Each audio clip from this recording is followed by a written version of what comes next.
누가 내 앞에서 입을 여느냐? 20살 청산가부의 자리에서 시작된 한 여인은 며느리에게 사약을 내렸고 그 칼은 결국 손자의 손바닥이 되어 자신의 뺨으로 돌아왔습니다. 또한 여인은 단종을 죽인 남편의 그늘 아래서 13살 어린 왕을 세우고 7년을 발 뒤에 앉았지요. 그리고 마지막 한 여인은 조선의 신하 그 누구도 20년 동안 감히 쳐다보지 못했습니다. 이들이 만약 남성으로 태어났다면 역사는 과연 이들을 뭐라고 불렀을까요? 정말 이 여인들은 우리가 알고 있는 그 악녀가 맞을까요? 조선에서 가장 위험한 자리가 어디였는지 아십니까? 왕이 아니었습니다. 왕의 어머니였습니다. 왕이 죽으면 새 왕이 즉위하면 그만이었습니다. 다음 사람이 그 자리를 메우면 되니까요. 하지만 왕의 어머니는 달랐습니다. 아들이 왕이 되는 순간 이 여인들은 조선이 그토록 단단하게 설계해 놓은 모든 울타리를 조용히 넘어섰습니다. 발 뒤에 앉아 신하들의 머리 위로 나라를 운영했고 왕을 만들었으며 때로는 왕을 꺾었습니다. 발 한 장을 사이에 두고 그 너머에 조선이 움직였습니다. 어떤 신하가 살고 어떤 신하가 죽을지, 어느 가문이 일어서고 어느 가문이 무너질지 그 모든 것이 발 뒤에 앉은 한 여인의 입에서 나왔습니다. 오늘 제가 여러분께 소개해드릴 세 여인은 역사책이 악녀라고 부르거나 아니면 아예 이름조차 제대로 기록하지 않은 인물들입니다. 우리가 학교에서 배웠던 그 짧은 한 줄, 권력에 눈이 멀었던 여자, 어린 왕을 휘두른 계모, 며느리에게 사약을 내린 시어머니, 그런 한 줄로 정리되어 수백 년 동안 그렇게 굳어져 왔습니다. 하지만 실록을 한 장 한 장 들여다보면 다른 풍경이 보입니다. 이들이 없었다면 조선의 절반은 아예 다른 방향으로 흘렀을 것이라는 사실.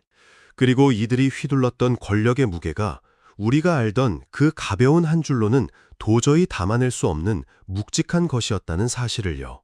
조선 왕실의 여인들 중 가장 강력했던 3명.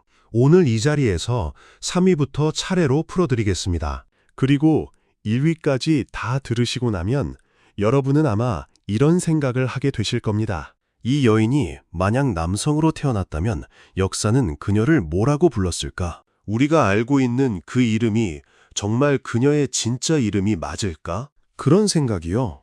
본격적으로 시작하기 전에 한 가지만 부탁드리겠습니다. 구독과 좋아요 먼저 눌러주세요. 그리고 오늘 세 여인 중에서 가장 강하다고 느껴지는 인물, 영상을 끝까지 다 보신 뒤에 댓글로 남겨주십시오. 여러분의 댓글 하나하나가 이 채널을 만드는 가장 큰 힘이 됩니다. 그럼 이제 정말 시작하겠습니다. 3위, 인수대기. 이 이름을 들으면 많은 분들이 한 장면을 떠올리실 겁니다. 연산군이 왕위에서 쫓겨나기 전 광기로 물든 그 혼란의 한가운데서 손자가 할머니의 뺨을 쳤던 장면. 기록에 따르면 인수대비는 그 충격으로 자리에 눕더니 얼마 지나지 않아 세상을 떠났다고 전해집니다. 많은 사람들이 인수대비라는 이름을 들으면 딱 이 장면만 떠올립니다. 손자에게 뺨을 맞고 시름시름 앓았다가 세상을 등진 불쌍하고 가련한 할머니로요. 하지만 그 뺨을 맞기까지의 이야기를 아셔야 합니다. 인수대비가 어떤 여인이었는지, 그 마지막 한 장면이 있기까지 그녀가 어떤 길을 걸어왔는지, 그것을 알지 못하면 우리는 인수대비라는 한 인간의 그림자조차 제대로 만나지 못한 것입니다. 1437년 인수대비 한씨는 세조의 맏아들 의경세자와 혼인합니다. 완벽한 출발이었습니다. 세자빈이라는 자리, 다음 왕의 아내가 될 여인. 조선 왕실에서 이보다 더 탄탄한 출발은 없었습니다. 머지않아 시아버지가 왕이 되고 그 다음에는 자신의 남편이 왕이 되며 그 자신은 왕비가 될 사람. 모든 길이 그녀 앞에 곧게 놓여 있었습니다. 그런데 운명이 잔인하게 끼어들었습니다. 남편 의경세자가 20살의 나이에 급작스럽게 세상을 떠난 겁니다. 왕비가 될 여인이 청산과부가 되었습니다. 한 줄로 적으면 짧지만 그 한 줄 안에 한 사람의 인생이 통째로 무너지는 소리가 들어 있습니다. 여러분, 조선에서 남편을 잃은 왕실 여인이 어떤 처지에 놓였는지 아십니까? 정치 무대에서 완전히 사라지는 것이 관례였습니다. 조용히 후원 한 켠에서 경전이나 읽으며 여생을 보내는 것. 조선이 이 여인들에게 허락한 삶의 복은 그 정도였습니다. 남편이 사라지는 순간 여인도 함께 사라지는 구조. 마치 그림자처럼 빛이 사라지면 그림자도 함께 지워지듯이 말입니다. 상상해 보십시오. 어제까지만 해도 다음 왕비가 될 여인이었던 사람이 하루아침에 후원 한켠에 늙어가는 미망인으로 강등되는 그 심정을요. 화려한 비단옷이 무겁게 느껴지고 궁녀들의 인사가 어색해지고 사람들의 눈빛이 묘묘하게 달라지는 그 순간. 그 모든 것을 견디며 그녀는 무엇을 생각했을까요? 인수대비는 다른 길을 택했습니다. 사라지지 않기로 한 겁니다. 아들이 있었습니다. 훗날 성종이 될 아니 자을산군. 인수대비는 이 아들에게 모든 것을 걸었습니다. 직접 글을 가르치고 학문을 다독이며 왕실의 어른들 눈에 들도록 아이를 키워냈습니다. 어머니가 자식을 가르치는 평범한 풍경처럼 보이지만 그 안에는 다른 의도가 숨어 있었습니다. 이 아이가 빛나야 내가 산다. 이 아이가 인정받아야 내 자리가 생긴다. 그런 절박함이요. 그런데 여기서 역사가 뜻밖의 방향으로 틀었습니다. 1469년 예종이 재위 13개월 만에 갑작스럽게 승하합니다. 왕위를 이을 사람이 필요했습니다. 서열대로라면 예종의 아들 제한대군이었습니다. 너무도 당연한 순서였습니다. 그런데 조선의 실권을 쥔 대황대비 정희황후가 전격적인 선택을 내립니다. 예종의 아들이 아니라 의경세자의 아들, 다시 말해 인수대비의 아들 자을산군을 왕으로 세운 겁니다. 서열로는 3위에 불과한 13살 소년이었습니다. 모두가 놀랐고 모두가 술렁였습니다. 하지만 결정은 이미 내려졌습니다. 그 순간 인수대비는 왕의 어머니가 되었습니다. 청상과부로 후원에 묻힐 뻔했던 여인이 어느 날 갑자기 조선에서 가장 높은 자리에 오른 어머니가 된 것입니다. 살아남기 위해 키웠던 아들이 결국 그녀를 살려낸 셈이지요. 하지만 인수대비의 진짜 힘은 왕의 어머니라는 지위에만 있지 않았습니다. 이 여인은 조선 역사에서 유례없는 일을 해냅니다. 책을 쓴 겁니다. 1475년 내훈. 여성이 마땅히 갖춰야 할 덕목과 가르침을 정리한 책. 인수대비가 직접 저술한 이 책은 조선 여성 교육의 기준이 됩니다. 단순히 책을 쓴 것이 아닙니다. 한 나라의 왕비가, 더 정확히 말하면 한 여인이 국가교육 정책의 방향을 직접 설계한 것입니다. 여러분, 이게 어떤 의미인지 한번 생각해 보십시오. 발에 밟히며 살아야 했던 자리에서 오히려 기준을 만드는 사람이 된 겁니다. 누군가가 정해준 규칙대로 살아야 했던 사람이 이번에는 자기가 직접 규칙을 쓰는 자리에 선 것입니다. 그것도 자기 한 사람을 위해서가 아니라 조선의 모든 여성들에게 가닿을 그런 규칙을요. 물론 오늘날의 시각으로 보면 내훈의 내용은 가부장적 질서를 강화하는 부분도 적지 않습니다. 그것은 그것대로 따로 평가받아야 할 부분입니다. 하지만 그 시대, 그 자리에서 한 여인이 책을 펴내고 그 책이 국가의 교육 기준이 되었다는 사실, 그 자체, 그것만으로도 인수대비라는 이름은 조선 왕실의 다른 여인들과는 다른 무게를 갖습니다. 그런데 인수대비의 칼날이 가장 날카롭게 빛났던 순간은 며느리를 향할 때였습니다. 성종의 왕비 윤씨, 그녀가 왕의 얼굴에 손톱 자국을 냈다는 사실이 알려졌을 때 조정은 술렁였습니다. 왕의 얼굴에 흠집이 났다. 이것은 단순한 부부싸움이 아니라 왕실의 위신, 나라의 체면이 걸린 사건이었습니다. 하지만 인수대비는 흔들리지 않았습니다. 패비 윤씨를 내쫓는 결정에 결정적인 힘을 보탰고 끝내 사약을 내리는데도 동의했습니다. 며느리의 목숨을 거두는 결정. 한 여자가 다른 여자에게 죽음의 잔을 건네는 그 결정에 동의한 것입니다. 왜 그랬을까요? 단순히 미워서, 시어머니라는 권력을 휘두르고 싶어서? 그렇게 단순하지 않습니다. 인수대비에게 왕실의 법도는 자신의 인생 그 자체였습니다. 청산과부가 되고도 무너지지 않았던 이유, 아들을 왕으로 길러낼 수 있었던 이유, 책을 쓰며 기준을 세울 수 있었던 이유, 그 모든 것이 왕실의 법도라는 큰 틀 안에서 가능했던 것입니다. 법도가 무너지면 자신도 무너진다. 그 사실을 인수대비는 누구보다 잘 알고 있었습니다. 그래서 며느리에게도 예외 없이 그 법도를 적용한 것입니다. 자신을 일으켜 세운 그 법도가 다른 누군가에게 흔들려서는 안 된다는 신념. 어쩌면 그것은 잔인함이 아니라 자기 인생 전체를 건 신념이었는지도 모릅니다. 그리고 그 선택이 훗날 자신에게 돌아왔습니다. 패비 윤 씨의 아들 연산군. 어머니의 죽음을 알게 된 순간 그는 다른 사람이 되었습니다. 궁궐은 피바람으로 물들었고 어머니를 죽인 원수들은 하나하나 찾아냈습니다. 이미 땅속에 묻힌 사람도 예외가 없었습니다. 무덤이 파헤쳐지고 시신이 끌려 나왔습니다. 그리고 인수대비 앞에도 나타났습니다. 손자가 할머니의 뺨을 쳤습니다. 여러분, 이 장면을 한번 천천히 되짚어 보십시오. 평생 왕실의 법도를 지키기 위해 싸워온 여인, 자신의 인생 전부를 그 법도에 걸었던 여인, 그 여인이 자신의 법도가 낳은 괴물에게 뺨을 맞는 장면, 그 아이러니의 무게가 얼마나 잔인한지를요. 내가 옳다고 믿었던 것, 내가 지키려 했던 것, 그것이 결국 나를 무너뜨리는 칼이 되어 돌아오는 순간, 인생을 오래 살아오신 분들이라면 한 번쯤은 그런 경험이 있으실 겁니다. 정말 옳다고 믿고 한 일이 돌고 돌아 자기 발등을 찍는 순간, 인수대비의 마지막 장면이 바로 그것이었습니다. 인수대비는 잘못한 걸까요? 며느리에게 사약을 내린 것, 왕실의 기준으로는 옳은 판단이었습니다. 하지만 그 판단이 손자를 괴물로 만들었고 결국 자신의 죽음으로 돌아왔습니다. 옳은 판단이 옳은 결과를 낳지 않는다는 것, 정의로운 행동이 정의로운 끝을 보장하지 않는다는 것, 역사의 칼날은 언제나 공정하지 않습니다. 청산과부의 자리에서 일어나 책을 쓰고 기준을 세우고 아들을 왕으로 만들었던 한 여인의 일생은 결국 손자의 손바닥 한 번에 무너졌습니다.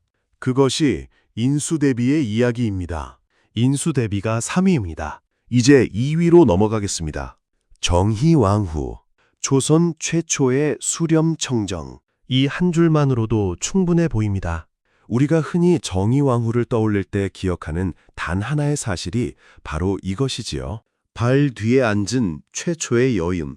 그러나 그 한 줄에 담기지 않는 이야기들이 정희왕후를 2위로 만든 진짜 이유입니다. 단순히 최초여서가 아니라 이 여인이 어떻게 그 자리에 오르게 되었는지, 그리고 권력을 쥔 뒤 무엇을 보여줬는지, 거기에 진짜 무게가 있습니다. 정희왕후는 세조의 왕비였습니다.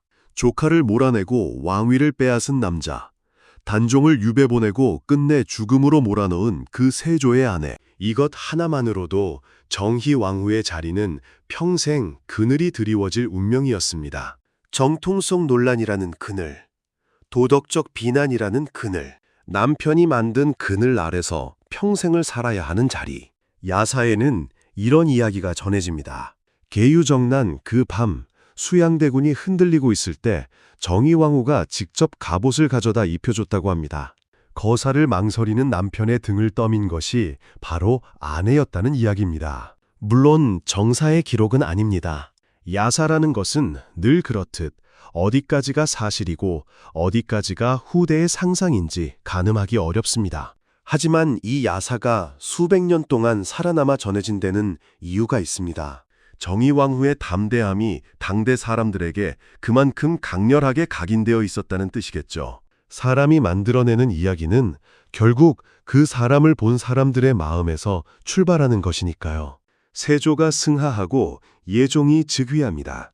그러나 예종은 불과 13개월 만에 세상을 떠납니다. 왕실은 대혼란이었습니다. 또다시 빈 옥좌, 또다시 누가 그 자리를 채울 것인가 하는 무거운 질문. 왕위 계승 서열 1위는 예종의 아들 제한대군이었습니다. 순리대로라면 그가 왕이 되어야 했습니다.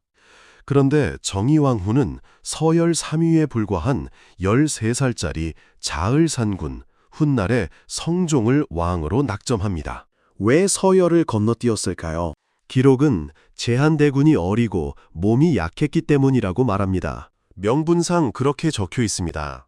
하지만 역사학자들은 다른 분석도 내놓습니다. 정의왕후가 직접 다루기 좋은 왕을 선택했다는 것, 왕을 만드는 자가 진짜 권력을 갖는다는 냉철한 셈법이 그 선택 뒤에 있었다는 해석이죠.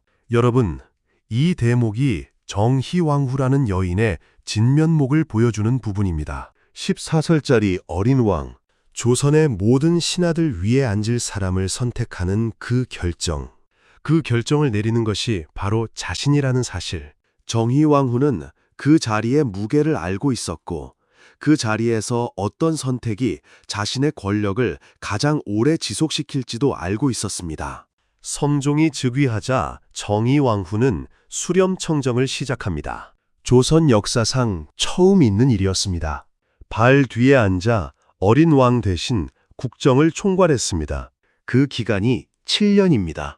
여러분, 당시 조선이 어떤 시대였는지 떠올려야 합니다. 여성이 정치에 관여하는 것 자체를 비정상으로 여기던 사회, 유교 질서 속에서 남성 신하들이 득세하던 조정, 그 한 복판에서 한 여인이 7년 동안 실권을 준 겁니다. 거기에 더해 이 여인은 단종을 죽음으로 몰아넣은 세조의 아내였습니다. 정통성 논란도 도덕적 공격도 얼마든지 가능한 상황이었습니다. 신하들이 마음만 먹으면 언제든 들고 일어설 수 있는 그런 상황.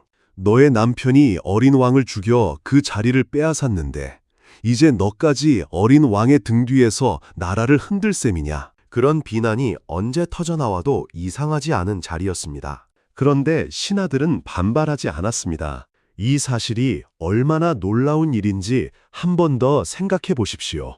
7년이라는 시간 동안 조선의 남성 신하들이, 그 까다롭고 자존심 강한 사대부들이 한 여인의 발뒤 결정에 숙연히 따랐다는 사실을요. 실록은 그 이유를 조심스럽게 기록합니다.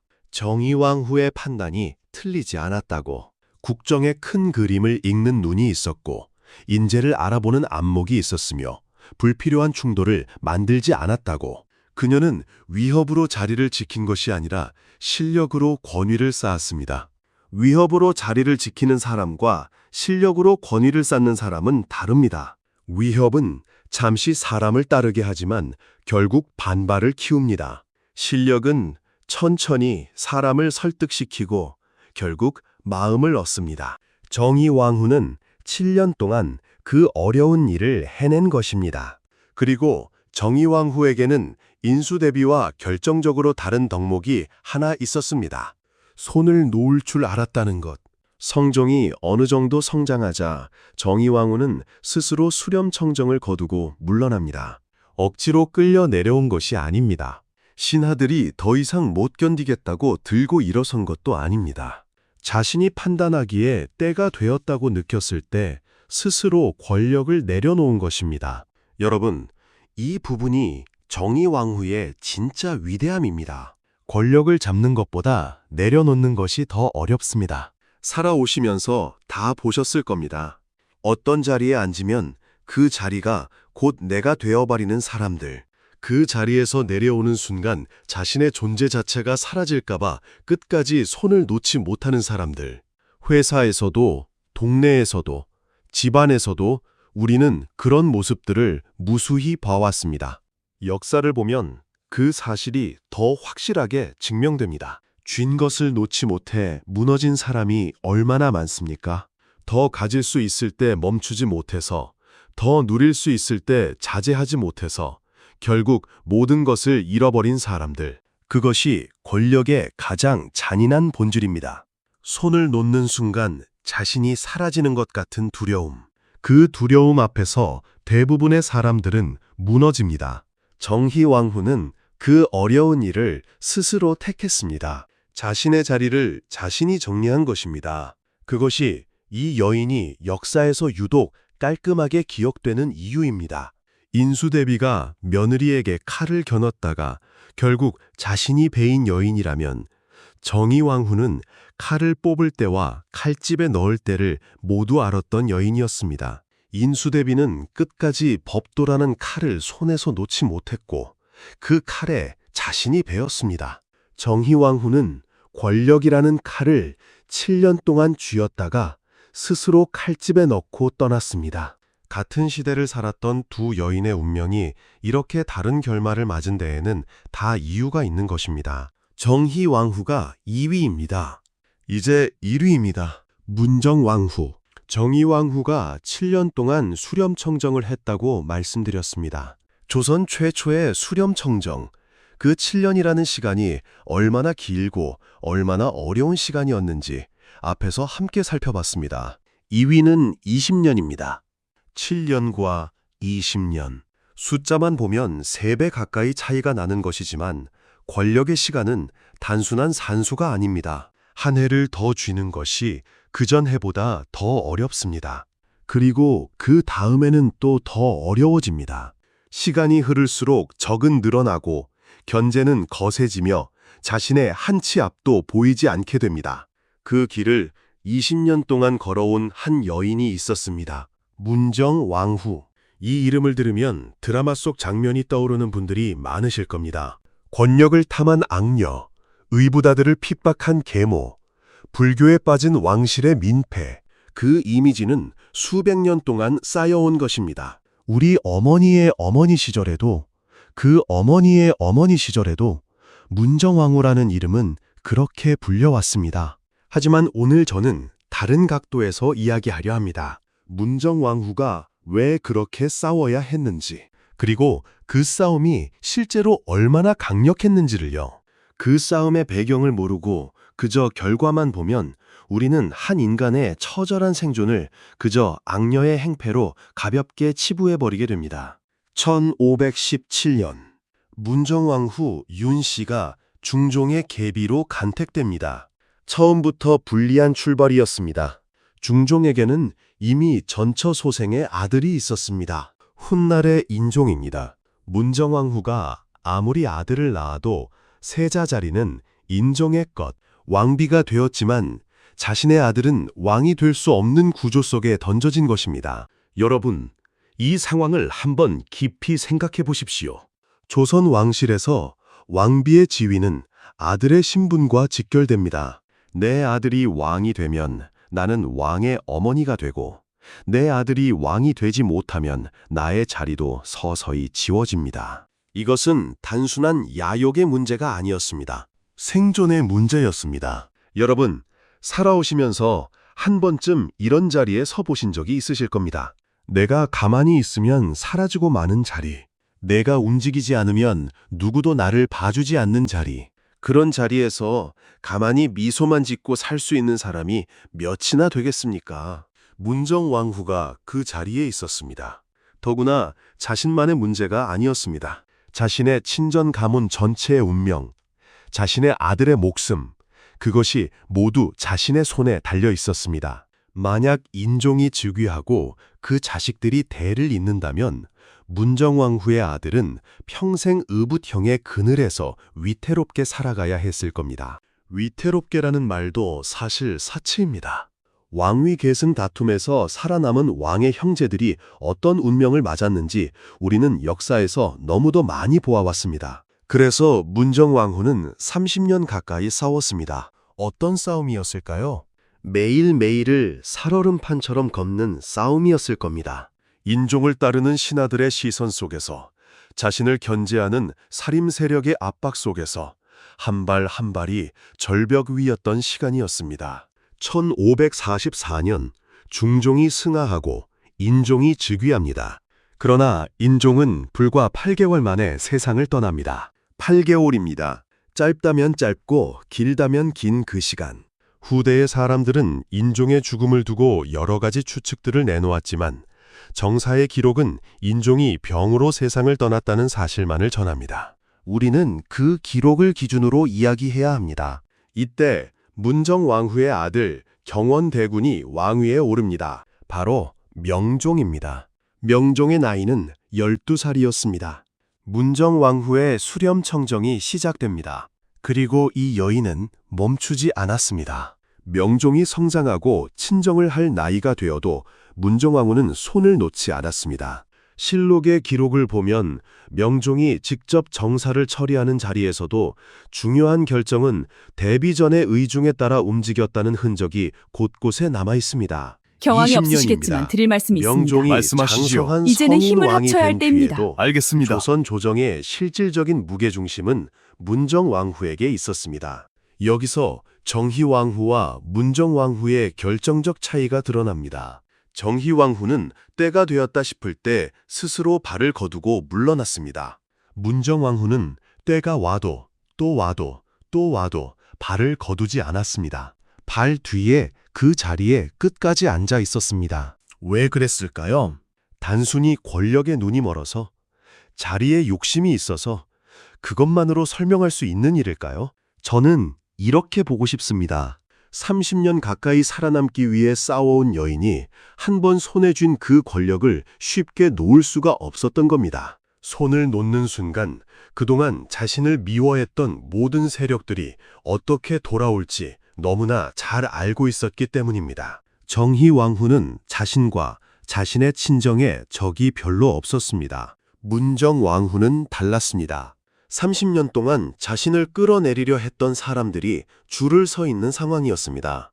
이 20년 동안 문정왕후는 무엇을 했을까요? 먼저 친정 오라버니 윤원형을 조정의 핵심으로 끌어올렸습니다.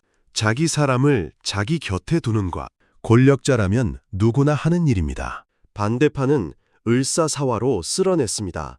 자신의 권력에 위협이 되는 세력을 정치적으로 제거하는 것. 이 또한 권력의 세계에서는 흔하디 흔한 일이었습니다. 유학자들의 반발은 철저히 억눌렀습니다. 사대부 사회의 비판을 정치력으로 무력화시킨 것. 노련한 권력자라면 누구나 할 줄 알아야 하는 일입니다. 그리고 가장 파격적인 일을 벌였습니다. 숭유억불의 나라, 조선에서 불교를 살려낸 것입니다. 승려 보우를 등용하고 폐사된 사찰을 중건하고 승과를 부활시켰습니다. 조선 건국 이래 가장 강력하게 불교 정책을 밀어붙였습니다. 이게 어떤 일인지 한번 생각해 보십시오. 조선이라는 나라는 처음부터 불교를 누르고 유교를 세운다는 명분 위에 만들어진 나라였습니다. 그 나라의 가장 깊은 뿌리를 한 여인이 흔든 겁니다. 신하들이 들고 일어났습니다. 유학자들이 상소를 올렸습니다. 종일토록, 며칠토록, 몇 달토록 상소가 끊이지 않았습니다. 하지만 문정왕후 앞에서 그 목소리들은 번번이 막혔습니다. 왜 막혔을까요? 권력이 있었기 때문입니다. 20년 동안 쌓인 건드리면 어떻게 되는지 신하들이 몸으로 알고 있는 그 권력이요. 말로만 권력자였던 것이 아니라 진짜로 누군가의 목숨을 거두고 누군가의 가문을 무너뜨릴 수 있는 권력. 그 권력 앞에서 사대부들은 상소문을 들고 와서도 차마 끝까지 외치지 못했던 것입니다. 여기서 저는 여러분께 한 가지를 짚어드리고 싶습니다. 문정왕후가 했던 일들을 하나씩 다시 살펴보십시오. 친족을 요직에 앉히는 것, 반대파를 정치적으로 제거하는 것, 종교를 정치적으로 활용하는 것. 이것은 역대 수많은 남성 권력자들이 아무렇지 않게 써온 방법들과 다르지 않습니다. 태종이 외척을 다듬고 친아들의 처가까지 손을 본 일, 세조가 자신의 거사에 따른 사람들에게 공신의 자리를 내준 일, 조선의 어떤 왕이 종묘와 사직, 풍수지리, 산천제사 같은 것들을 정치적 도구로 쓰지 않았습니까? 남성이 했을 때 우리는 그것을 정치라고 부릅니다. 통치라고 부릅니다. 강한 군주의 결단이라고 부릅니다. 하지만 역사는 남성이 했을 때와 여성이 했을 때를 다르게 기록했습니다. 남성이 하면 강인한 군주의 결단이고 여성이 하면 권력에 눈이 먼 악녀의 전횡이 됩니다. 같은 행위에 다른 이름이 붙는 것입니다. 그것이 바로 시대가 만든 두 개의 잣대였습니다. 문정왕후의 20년을 그렇게 보면 아주 다른 풍경이 보입니다.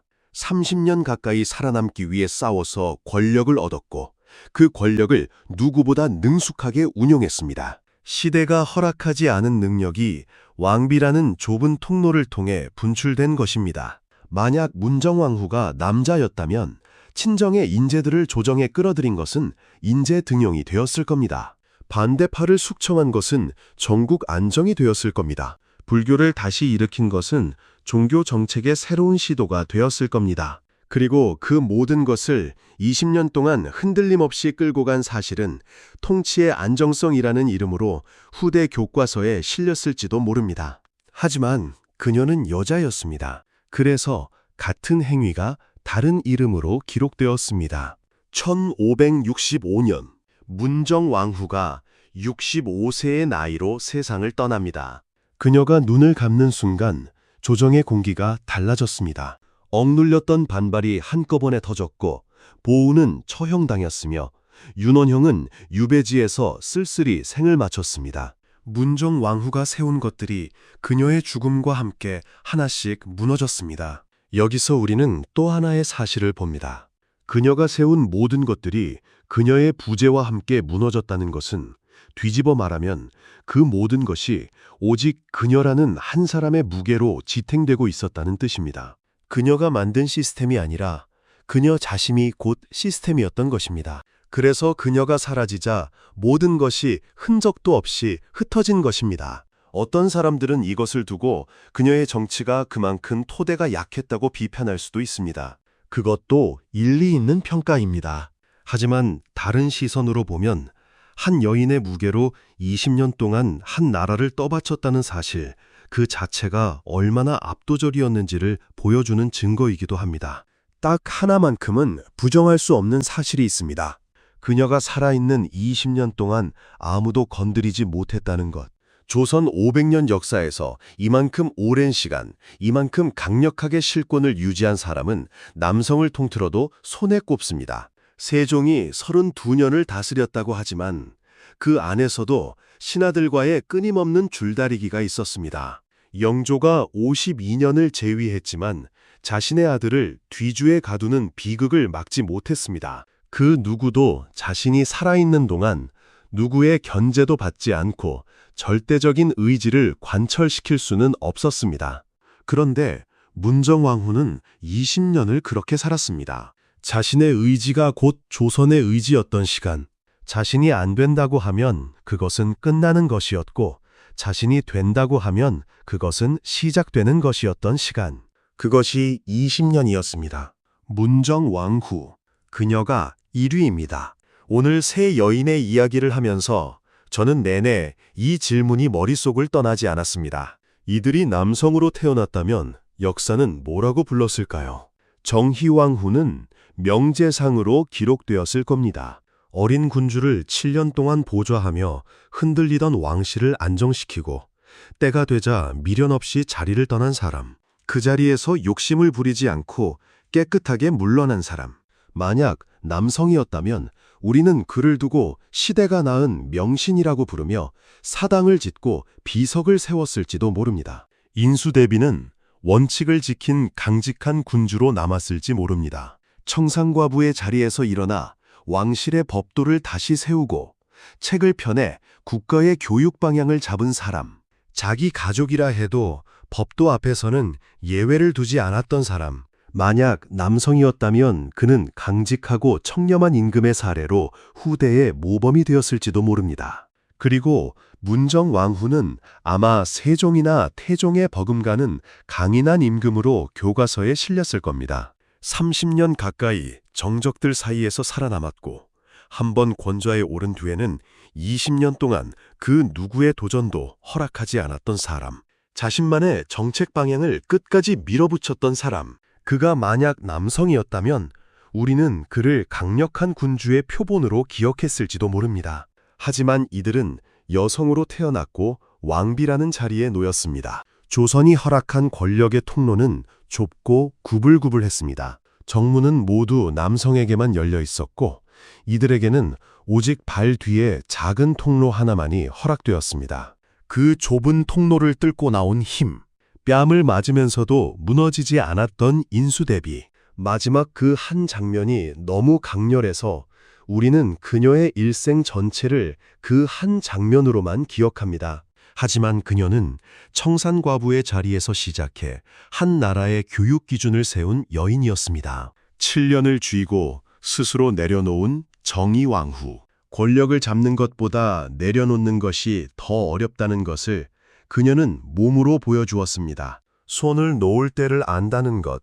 그것이 어쩌면 권력을 다루는 사람의 가장 큰 지혜일지도 모릅니다. 20년 동안 아무도 건드리지 못하게 했던 문정왕후. 그녀의 시대를 우리는 악녀의 시대라고 배워왔지만 다른 각도에서 보면 한 여인이 자기 의지로 한 나라를 끌고 간 가장 강력한 시대이기도 했습니다. 세 여인이 서로 다른 길을 걸었습니다.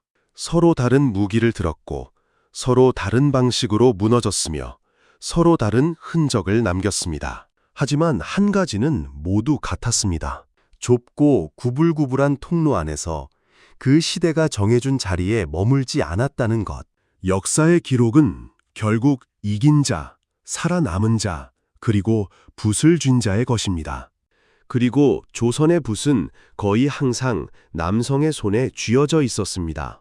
그 남성의 시각으로 쓰인 기록을 우리가 그대로 믿고 받아 적기만 한다면 우리는 영원히 인수대비를, 정희왕후를, 문정왕후를 평면적인 한 줄로만 알게 될 것입니다.